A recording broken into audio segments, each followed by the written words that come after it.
దేవుని పరిశుద్ధ నామమునకు మహిమ చెల్లునుగాక. ప్రతినిత్యం ఇలా వాగ్దానం చూస్తున్నారు, అనేకులకి వాగ్దానం షేర్ చేస్తున్నారు. ఖచ్చితంగా ప్రభు మిమ్మల్ని మీ కుటుంబాలని ఆశీర్వదించునుగాక. ఈవేళ ప్రభు మనకి ఇస్తున్న వాగ్దానం కీర్తనల గ్రంథం 57వ కీర్తన మొదటి వాక్యాన్ని ప్రభు మనకు వాగ్దానం ఇస్తున్నారు. నన్ను కరుణింపుము దేవా, నన్ను కరుణింపుము, నేను నీ శరణ జొచ్చి ఉన్నాను. ఈ ఆపదలు తొలగిపో వరకు నీ రెక్కల నీడను శరణ జొచ్చి ఉన్నాను. దేవునికి స్తోత్రం. నిజమే కదా, ఈ ఆపదలన్నీ తొలగిపో వరకు దేవుని రెక్కల నీడలో ఉండాలని ఎంతమందికి ఆశ ఉండదు? హల్లెలూయా. ఎప్పుడైనా నువ్వు కష్టంలో ఉన్నప్పుడు, ఎప్పుడైనా నువ్వు బాధలో ఉన్నప్పుడు ఎవరైనా నీకు సహాయం చేస్తే బాగుండని ఎప్పుడైనా నువ్వు చూసావా?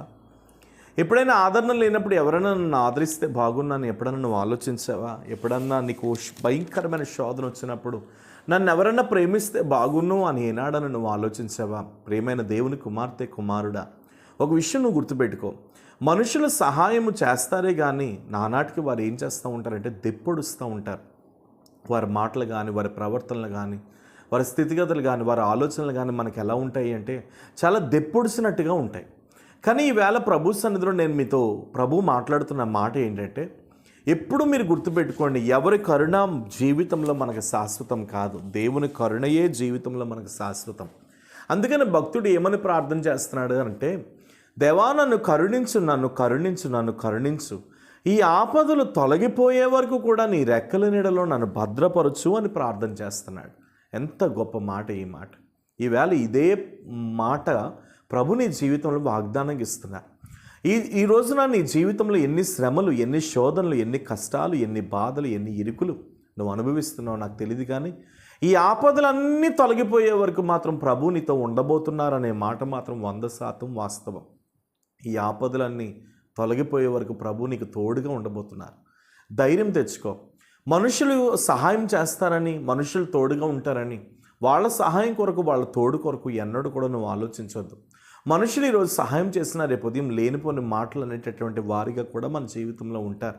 కానీ దేవాతి దేవుడు, ప్రియుడైన యేసు ప్రభువారు మన జీవితంలో ఎన్నడూ మనల్ని ఒక మాట అనే దేవుడు మాత్రం కాదు నాన్న.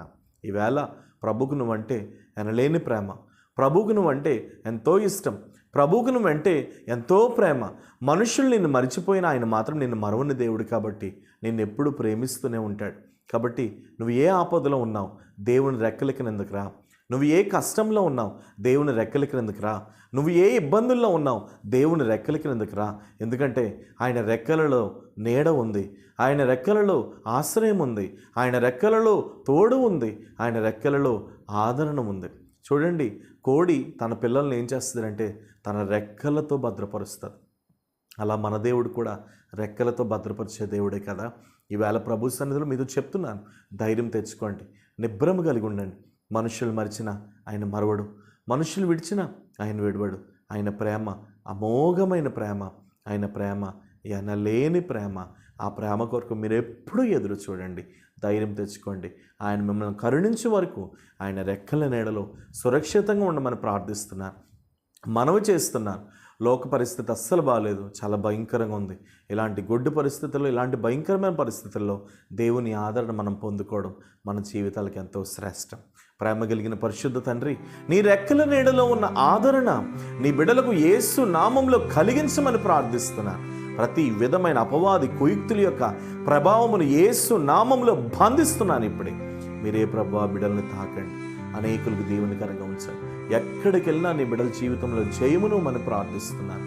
మీరే అభిషేకించండి, ఉన్నతమైన కృపను మనం ప్రార్థిస్తూ మీరే తోడుగా, నీడగా, అండగా, కొండగా ఉండమని బిడ్డల చుట్టూ అమోఘమైన నీ శక్తిని, సహాయంను మీరు అనుగ్రహించమని ప్రార్థిస్తూ మీరే తాకమని, ముట్టమని యేసు నామమున అడుగుచున్నాను తండ్రి.